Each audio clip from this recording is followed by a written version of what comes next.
talk, I began to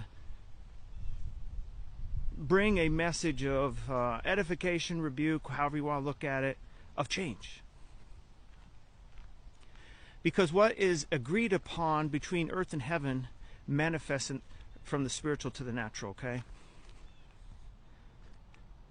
And that wall can still be built. As the Lord spoke to my heart, I needed some hope about some things in America, don't you?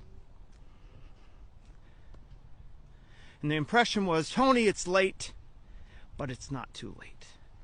And it gave me enough hope to engage in this push. And the Lord spoke to me, would you be willing to do something for me and to lead this thing I'm going to talk to you about? And I said, oh, Lord, you know, I'm not going to tell you no.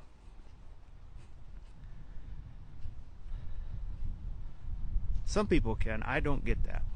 I understand the frightening of entering warfare, of entering the spirit realm and knowing I'm just going to be a target. I know that.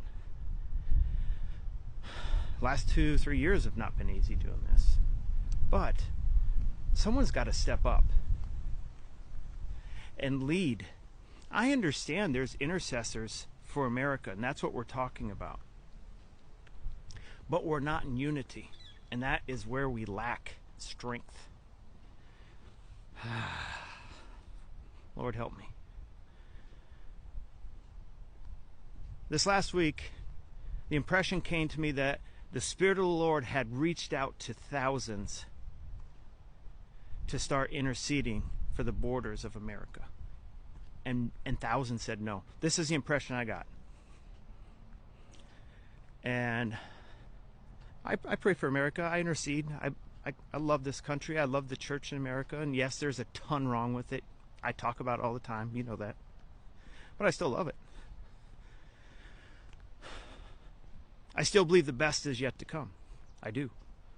And I pray for the rest that's all wrong. See the best, pray for the rest.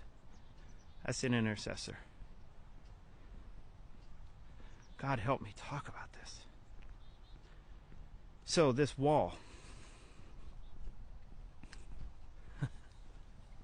Is so important. It's so hard to communicate spiritual things sometimes. Don't you agree? You're like, I can see it. How do I grab it and put it on this earth and make people see it or hear it? So I'm really trusting the Holy Spirit helps you guys grab hold of what I'm saying here.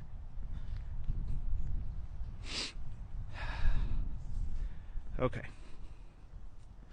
America has its own borders. We get this. Two by land, 2 by sea, right? Canada, Mexico, and the east and west coasts. So I'm praying through this. Trust me, I'm trying to listen to God about this verse of Isaiah 62:6 about Jerusalem, but I know what happens in the natural is going to happen in the spiritual realm. What happens to Israel happens to the church. It's just how things happen. It's the timetable of God. I gave many examples two talks ago about how different moves of the Spirit upon America came at different times. Significant things happened in the natural for Israel. Okay? This is a very significant time, October 7th. The beginning of this last feast, I went live in this cemetery talking about it's been 100 years since they entered the land, Israel, as a people, 1923. The Balfour Act that the British Parliament sent forth in 1918, they started actually coming into land in 1923, and it's been 100 years, which would be considered like a second jubilee as entering this Feast of Trumpets. And something significant was going to take place, and it sure did on October 7th, the last day.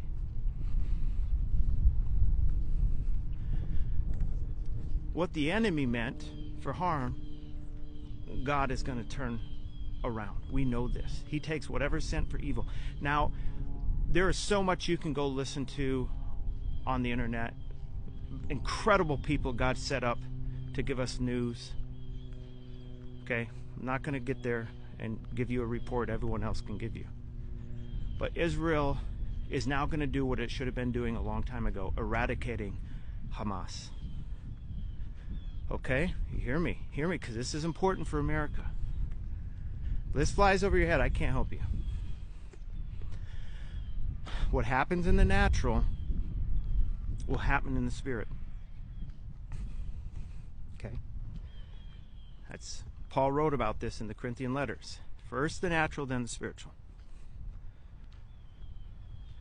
So we see that. The devil overplayed himself, and now a massive move of Israel's army is going to wipe it out.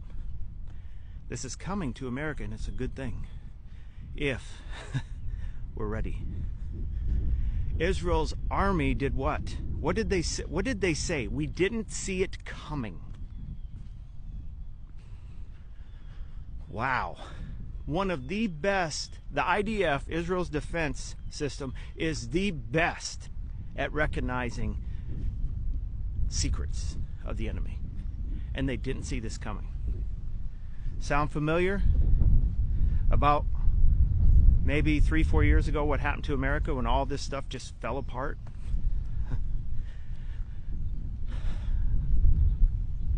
From you know, the pandemic thing and election thing and all these things, and now we're looking at an economic collapse here. If we don't do something as a church, it's not the leaders, guys. Jesus said we're the salt and light. It's up to us, the watchmen on the walls, to protect America. And the Lord showed me,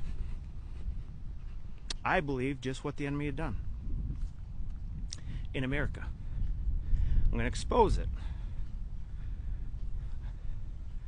And this may not be good for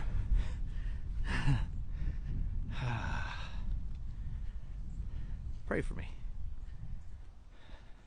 Mean it. We have a north, south, east, and west border. And most of us have paid attention to the south border and seen what's going on. We know. We know.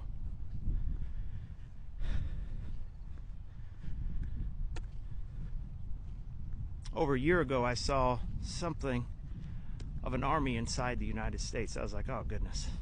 Not good. It wasn't ours. I'm going to tell you something from history about the Spanish Civil War, 1936 to 39. A nationalist general named Emilio Vidal was marching against Madrid to capture that city. And his superiors are asking him how he's going to do this, which all this comes out later after it's all done. But he had the city surrounded, northwest, southeast, the borders, okay? He goes, but that's not how we're going to take the city. Okay, his superior says, how? He says, I have a fifth column that are already on the inside. And no one knows they're there except me and them.